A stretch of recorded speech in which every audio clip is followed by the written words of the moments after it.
Hello everybody, it's Sparrow here and I'm back with another Paragon video. I promised you that I'll be bringing a lot more out recently, so this is my third video in 2 days, so hopefully you enjoyed the deck build and gameplays of Sparrow and Gideon. But today I'm going to be looking at, not a tutorial as such, but just a bit of help, a few tips to deck building, because I've seen a lot of people in the comments on my previous videos and also chatting to people in game. They're finding deck building quite confusing, so I thought I'd do a little video on that and see if I can help a few people out.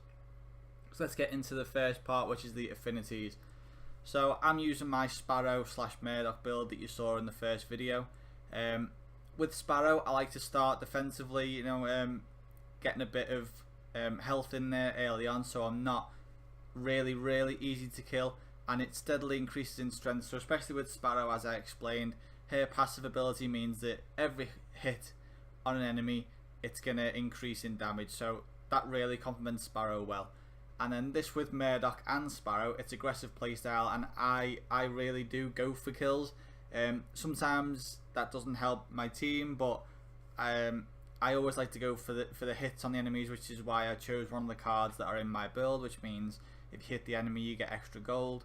So I always go for maybe going up steadily and then going into an aggressive playstyle. Obviously the way that they've done it is that you can build into anything you want. So if you want a carry that's more supportive, I wouldn't recommend it, because you need to be the one at the front line that's doing the damage. But why not choose this? Death, insidious playstyle, bend the rules to your benefit. You can go invisible as Sparrow and then come behind them with your ultimate, stuff like that. So this is just a recommendation for the way that I play. So look at the way you play. If you gain strength steadily and then you're aggressive late game, go with this. If you want to be more tactical, running from the side through fog walls, or just becoming invisible and going behind them, even as a carry, choose this one. So just make sure that you know your play style and you choose the affinities to go with it.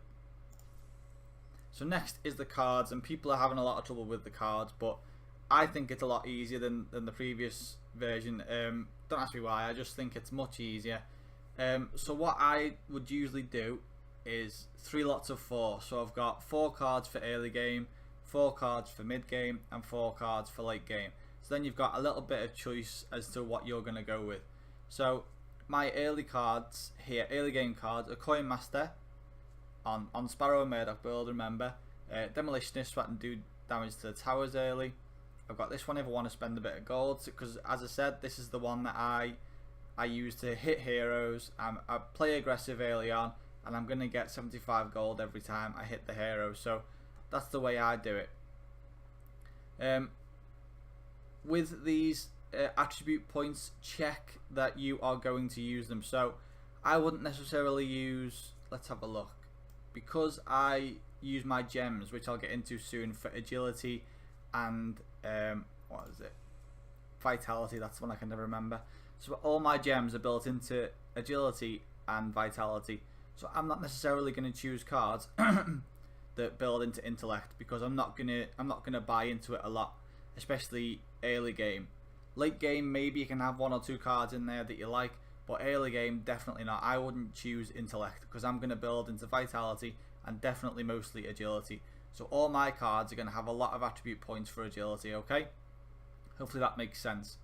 So with my late game cards, because you're going to build into a lot of things, you could maybe choose something like this. Hero kills reset the basic ability cooldown. That's a pretty good one if you're in late game and you're putting more gold into intellect. But I would choose to go for something like like that, or like that one.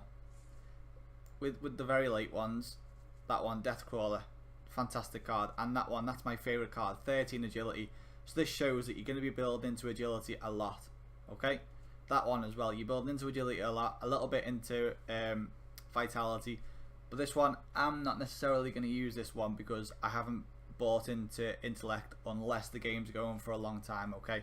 So hopefully that makes it a bit more sense to you all. So next we're going on to gems. Now these need to match your playstyle pretty well, okay? So I start off with my farming and then I go aggressive. So I'm all about getting ahead on gold early game. So gain 5 bonus gold when killing an enemy minion, okay?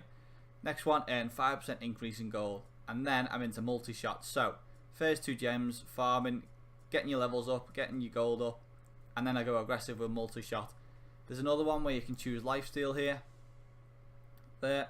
But I go multi-shot because it just rips people apart.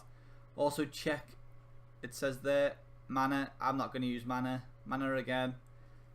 Health regen and health. So one of these. I like health regen. So that's what I choose. I'm aggressive then. Next one. Every 5th basic attack deals an additional 100 ability damage. So again, late game, mid game, late game, I'm aggressive. Early game, I'm just farming. I don't worry about getting too many, I don't worry about rushing people when I'm at these two, but here I'm really aggressive.